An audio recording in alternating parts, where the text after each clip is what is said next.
हाँ जी, आप सभी को नमस्कार। मैं इंद्र हंस हंस ऑनलाइन एजुकेशन पे आप सभी का हार्दिक स्वागत है, अभिनंदन है। जैसे मैंने कहा था आपको कि अपने संपूर्ण रूप से आपको छठी से लेकर 10वीं तक हमारा राजस्थान की किताबें अपने दोस्तों संपूर्ण कंप्लीट करेंगे। उसी कड़ी में आज अपने 6th क्लास का तीसरा लेसन करने जा रहे हैं। जो नए दोस्त जुड़े हैं चैनल पे वो चैनल को सब्सक्राइब कर लें और बेल आइकन को दोस्तों प्रेस कर दें, जिससे हमारी आगामी वीडियो को नोटिफिकेशन आप तक पहुंच जाए। और एनसीईआरटी जैसे भूगोल है उसकी क्लास भी बलराम सर के द्वारा चालू दोस्तों कर दी गई है। और आप वीडियो के नीचे कमेंट दोस्तों करना कि आपको ये वीडियो कैसी लगी और चैनल को सब्सक्राइब जरूर कर लेना, ऐसी दोस्तों प्रतिदिन अच्छी अच्छी क्लासें देखने के लिए। चलो आओ आज अपना टॉपिक करते हैं, इतिहास को जानने के स्रोत। इतिहास को जानने के स्रोत। तो दोस्तों इतिहास को जानने के स्रोत, इतिहास क्या होता है? इतिहास होता है देखो, प्राचीन काल के इतिहास के अध्ययन से हमें भारत के क्रमिक विकास का ज्ञान होता है। यदि हमें किसी भी जगह का क्रमिक ज्ञान प्राप्त करना है प्राचीन, तो हमें इतिहास की जानकारी लेनी पड़ेगी, इतिहास का सहयोग लेना पड़ेगा। इतिहास का अर्थ क्या होता है? इति प्लस हास। इति प्लस हास, ऐसा ही हुआ था, ऐसा ही हुआ था। और इतिहास का जनक कौन है? हेरोडोटस। और राजस्थान के इतिहास का पिता किसे कहा जाता है?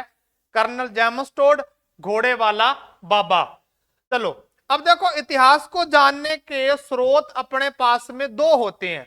एक तो होता है पुरातात्विक, एक होता है साहित्यिक। पुरातात्विक स्रोत वो होते हैं जैसे मान लीजिए किले हो गए, स्मारक हो गए, किसी राजा के सिक्के हो गए, मंदिर हो गया, अभिलेख हो गए, वो सारे किसमें आएंगे दोस्तों? पुरातात्विक स्रोतों में। जैसे अपने मान लीजिए जितनी भी सभ्यताएं हैं वो भी पुरातात्विक स्रोतों में आएंगी। उसके बाद में साहित्यिक स्रोत, जितने भी लिखित साहित्य है वो सारा किस में आएगा? साहित्यिक स्रोत में आएगा। चलो उसके बाद में इसमें कोई मेरे को नहीं लगा इतना कोई समझाने वाला है, तो अब अपने आगे चलते हैं। आगे देखते हैं कि अभिलेख क्या होता है। दोस्तों अभिलेख देख लो क्या होता है। ये हमें शिलालेखों, पत्थरों की पट्टिकाओं, यानी अपने पत्थर पे कुछ लिखा है या पाषाण शिलाओं पर लिखा है, जो पत्थर के बड़े बड़े दोस्तों शिलाखंड हैं उस पर लिखा है, या भवन हो गया, गुफाओं की दोस्तों जो मान लीजिए दीवारें हैं, मूर्ति प्रतिमाएं हैं, उनके ऊपर जो भी उत्कीर्ण होता है वो क्या होता है? अभिलेख होता है। और किसी भी राजा की प्रशस्ति में, किसी भी राजा की दोस्तों क्या कहेंगे? प्रशंसा में, किसी भी राजा की प्रशंसा में जो अभिलेख लिखा जाता है उसे प्रशस्ति कहते हैं। जैसे राज प्रशस्ति, तो वो राज सिंह की तारीफ में लिखा गया है, अभिलेख है, तो उसे क्या कहा गया? प्रशस्ति कहा जाता है। ओके, प्रमुख अभिलेख देख लो। नगरी का अभिलेख है, कंसवा अभिलेख है, घटियाला है, किराड़ू है, नांदसा, बरनाड़ा, समोली शिलालेख, ये सारे क्या हैं? ये प्रमुख अभिलेख हैं। और देखो गटियाड़ा का जो अभिलेख है ना, उससे हमें प्रतिहारों के इतिहास की जानकारी मिलती है। ध्यान रखना, जो गटियाला का अभिलेख है उससे प्रतिहारों की जानकारी मिलती है। और बिजोलिया से किनकी दोस्तों? तो बिजोलिया से अपने को दोस्तों चौहानों की जानकारी मिलती है। बिजोलिया से किसकी जानकारी मिलती है दोस्तों? तो चौहानों की जानकारी किससे मिलती है? तो दोस्तों बिजोलिया से मिलती है। और गटियाड़ा से प्रतिहारों की जानकारी और चिरवा का शिलालेख से रावल समर सिंह की जानकारी मिलती है। ध्यान रखना, बिजोलिया शिलालेख से किस राजवंश की जानकारी मिलती है? तो चौहानों की। गटियाड़ा से गुर्जर प्रतिहारों की और चिरवा के शिलालेख से रावल समर सिंह की जानकारी मिलती है। उसके बाद में आ गया अपने पास में दोस्तों स्मारक आ गया। क्या आ गया? स्मारक। और स्मारक दोस्तों किस में आएगा? स्मारक आएगा पुरातात्विक स्रोतों में।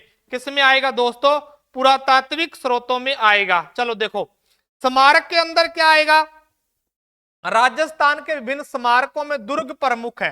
स्मारकों में दुर्ग, यदि आपके कहीं पर स्मारक लिखा तो स्मारकों के अंदर क्या क्या आएगा? दुर्ग आ गया, भवन आ गए, राजप्रसाद आ गया, सार्वजनिक भवन, स्नाना घर, जनसाधारण के घर, विहार, मठ, चैत्य, स्तूप, मंदिर, समाधि, बावड़ी, ये सारे किस में आएंगे? तो ये दोस्तों स्मारक के अंदर आएंगे। उसके बाद में देखो, और इन स्मारकों से हमें तात्कालिक जो वहां का शासक है या वहां के इतिहास की जानकारी मिलती थी। अब देखो, चित्तौड़गढ़ का किला कहां पर है? चित्तौड़गढ़ में। चंबल और बामनी नदियों के संगम पर बना है और राजस्थान के 3 शाखे हुए यहाँ, 1303, 1534 और 1567-68, 67-68 में दोस्तों। और जालोर का किला, गांगरोन झालावाड़ में है, जलदुर्ग है, आहू और काली सिंध नदियों के संगम पर बना है। उसके बाद में रणथंबोर ऐसा दुर्ग है जहां पर राजस्थान का पहला शाखा हुआ 1301 में, रण की घाटियों में स्थित। बाकी अपने ज्यादा लंबा नहीं करेंगे, सारा मैटर इसमें मैं आपको करवाऊंगा किताबों के माध्यम से। आमेर का दुर्ग कहां पर है? आमेर जयपुर में। उसके बाद में मेहरानगढ़ जोधपुर में है। तारागढ़ दुर्ग 2 जगह है, बूंदी में है और कहां पर है दोस्तों? एक बूंदी में है और एक अजमेर में है। अजमेर वाला तारागढ़ जिसके अंदर रूठी रानी कौन रही थी? उमादे। और ये तारागढ़ दुर्ग जो बूंदी वाला है, यहां पर पृथ्वीराज उडना की राजकुमारी तारा रूठने के बाद यहां रही थी। देखो, जो रानियां रूठने के बाद में रूठती थी तो वो दोस्तों दूसरे दुर्ग में जाती थी, और यदि आजकल वाली रानी रूठती है तो वो दोस्तों क्या करती है? ब्लॉक करती है। क्या करती है? ब्लॉक करती है। और पहले वाली क्या करती थी? सीधा, ना कोई ब्लॉक ना फंडा, वहां जाके बैठ जाती थी। ओके, उसके बाद में कुंभलगढ़ दुर्ग राजसमंद में है। चलो देखो, अब देखो मुद्राएं कैसा इतिहास को जानने का स्रोत है? तो मुद्राएं साहित्यिक स्रोत है। कौन सा स्रोत है दोस्तों? साहित्यिक स्रोत है। साहित्यिक स्रोत है, इसके ऊपर लिपि, सन, सम्मत आदि की जानकारी मिलती है, कोई ज्यादा इसमें है नहीं।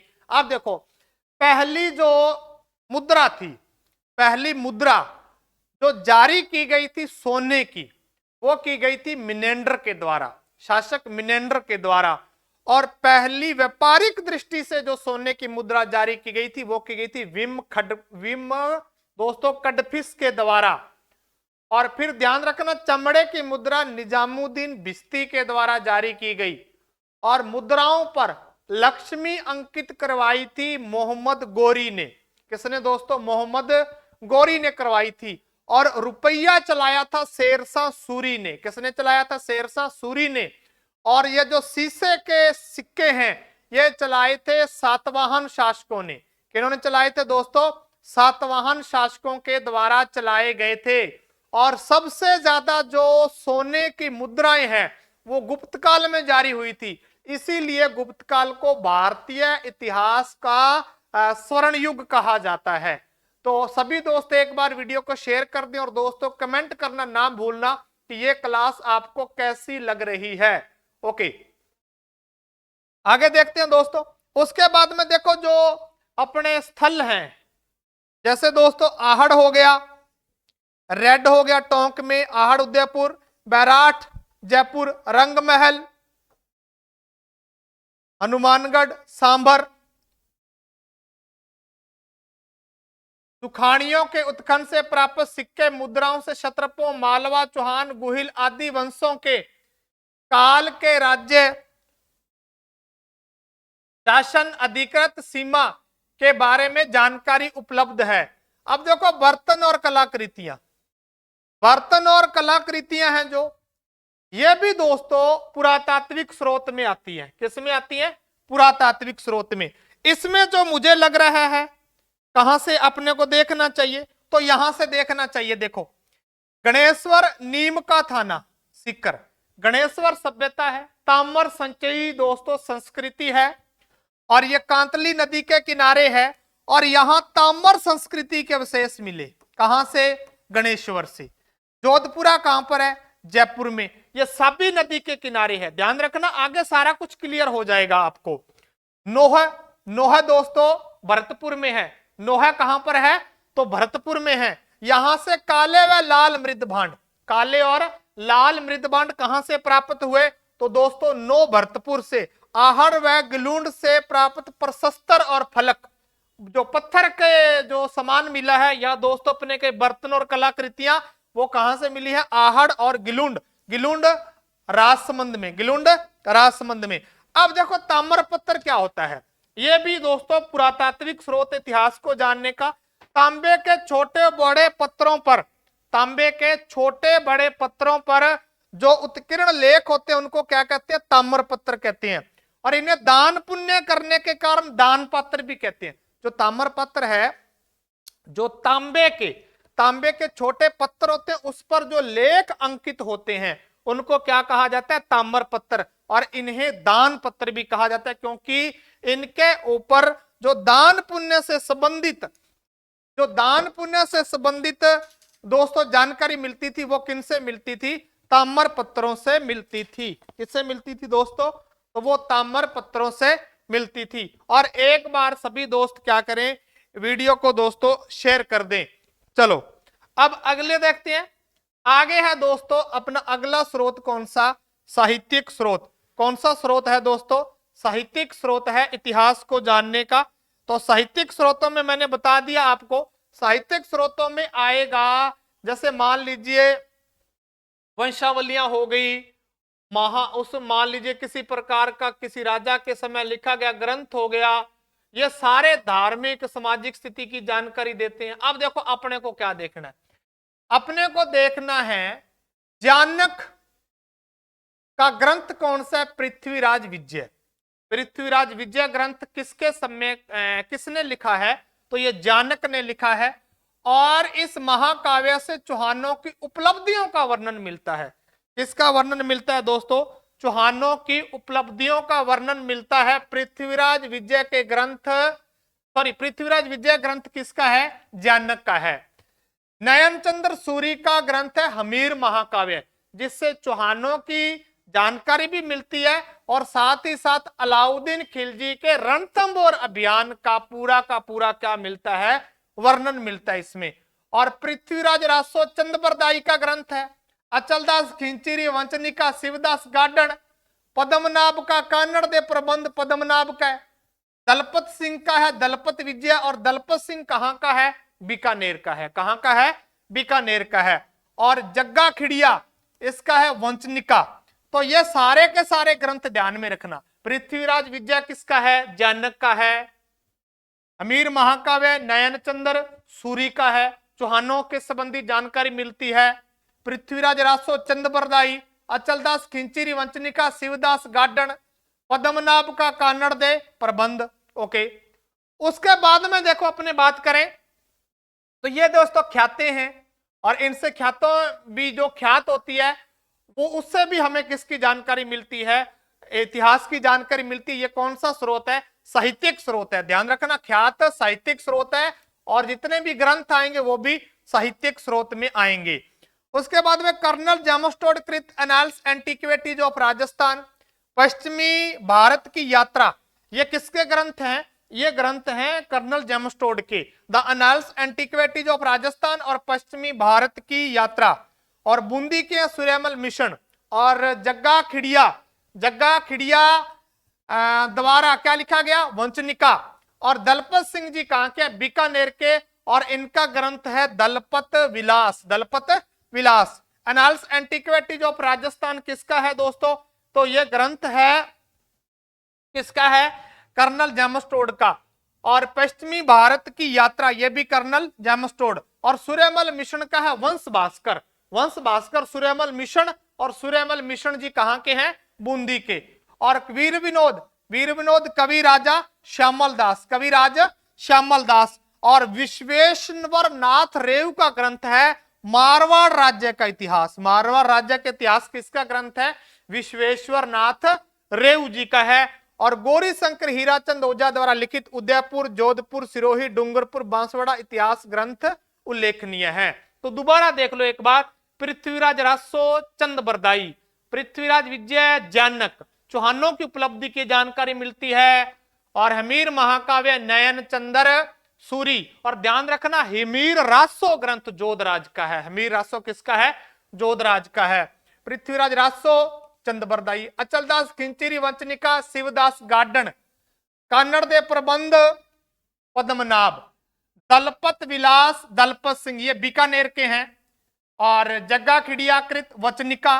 उसके बाद में दोस्तों annals antiquity of Rajasthan colonel Tod, पश्चिमी भारत की यात्रा कर्नल जेम्स टॉड, वंश भास्कर सुलेवाल मिश्रण जी, और ये कहां के हैं दोस्तों? ये बूंदी के हैं। और कविराज श्यामल दास वीर विनोद, और मारवाड़ राज्य का इतिहास विश्वेश्वर नाथ रेऊ। चलो, तो ये था अपना लेसन। अब अपने दोस्तों देखते हैं इससे संबंधित क्वेश्चन जो अभी मैं आपको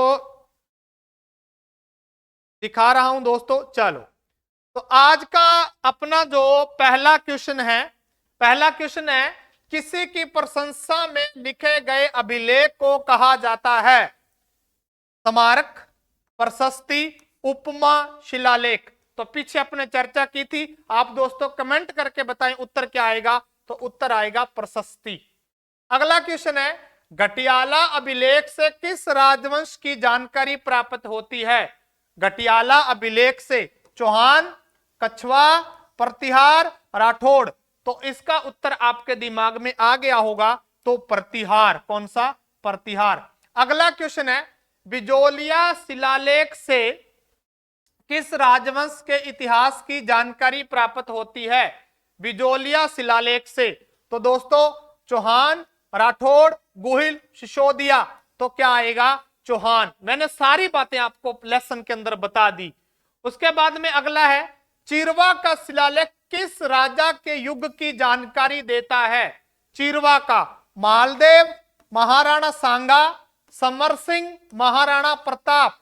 तो रावल समर सिंह, रावल चीर देगा कौन? समर सिंह चीर देगा, समर सिंह। चिरवा। ओके। अगला क्वेश्चन, राजस्थान की कौन सी सभ्यता से ताम्र संस्कृति के अवशेष प्राप्त हुए? बैराट, गणेश्वर, जोधपुरा। नो, तो इसका आएगा गणेश्वर। नीम का थाना में है, और ये कौन सी नदी के किनारे है? कांतली। विस्तृत चर्चा करेंगे, जैसे आगे आता जाएगा तो विस्तृत चर्चा अपने करते जाएंगे। अगला क्वेश्चन है, जोधपुरा सभ्यता कहां स्थित है? जयपुर, जोधपुर, भरतपुर, सीकर। तो ये दोस्तों आएगा जयपुर। देखो पहले मैं मैटर करवाता हूं, उसका मतलब ये है कि आपका वहां कॉन्सेप्ट क्लियर हो जाए, फिर क्वेश्चनों से दोस्तों आनंद आता है कि आज हमने क्या किया। और आप एक बार कमेंट कर दें और लाइक कर दें और वीडियो को शेयर कर दें कि हमारी अगली वीडियो का नोटिफिकेशन आप तक पहुंच जाए। ऐसे हम आपको संपूर्ण हमारा राजस्थान दोस्तों करवाएंगे और ऑथेंटिक दोस्तों किताबें हल करवाएंगे, जो मूल किताबें हैं। और बलराम सर के द्वारा आपको दोस्तों भूगोल का एनसीईआरटी करवाया जा रहा है। उसके बाद में काले व लाल मृदभांड किस सभ्यता से प्राप्त हुए? नो, कालीबंगा, जोधपुरा, आहड़। तो इसका उत्तर आएगा नोह। ये मैंने आपको पीछे दोस्तों करवा दिया है। जिसको क्लास समझ में ना आए वो एक बार इसे देख लेना। लाल व भूरे मृदभांड आहड़ से। लाल और भूरे कहां से? आहड़ से। काले और लाल कहां से? नोह से। भूरे और काले बीकानेर कालीबंगा से। लाल व भूरे मृदभांड आहड़, भूरे व काले कालीबंगा से। पृथ्वीराज विजय महाकाव्य के लेखक कौन है? पृथ्वीराज विजय महाकाव्य के लेखक कौन है दोस्तों? तो जानक, नयन चंद्र सूरी, हमीर, राणा कुंभा। तो पृथ्वीराज विजय जानक। और कौन से राजवंश की जानकारी मिलती है दोस्तों? तो चौहानों की मिलती है। हमीर महाकाव्य ग्रंथ के लेखक कौन है? सर जी मौज कर दी। तो इंगो उत्तर के आवेगो हमीर महाकाव्य दोस्तों जानक, हमीर, नयन चंद्र सूरी, राणा कुंभा। तो नयन चंद्र सूरी। अगला क्वेश्चन है, कन्नड़ दे प्रबंध ग्रंथ के लेखक कौन है? पद्मनाभ, नयन चंद्र सूरी, हमीर, महाराणा कुंभा। तो इसका है पद्मनाभ। कौन सा है दोस्तों? पद्मनाभ।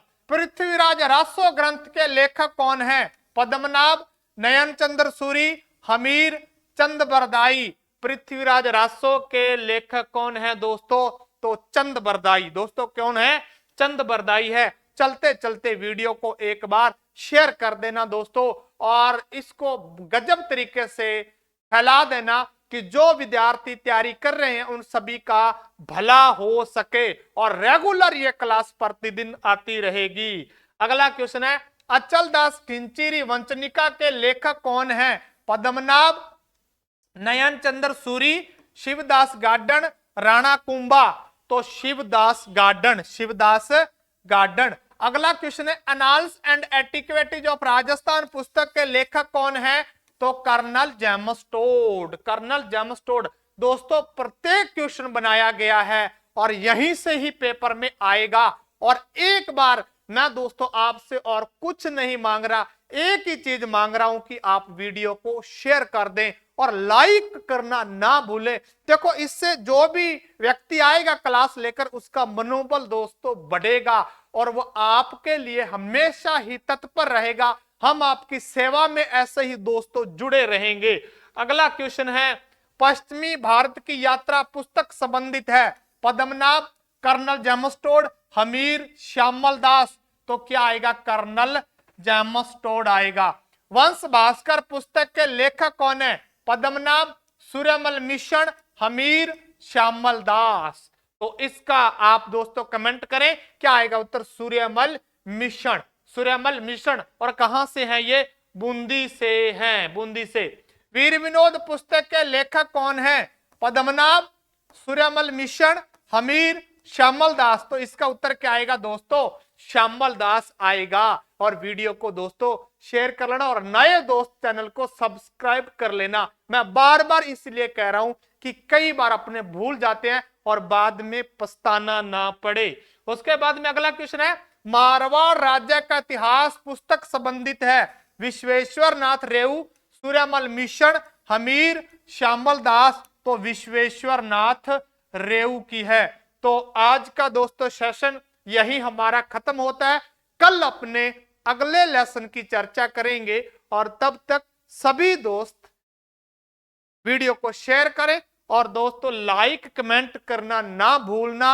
और ऐसे ही रेगुलर क्लासों का आनंद लेने के लिए हमारे चैनल को सब्सक्राइब करें। आप सभी का धन्यवाद। जय हिंद, जय भारत।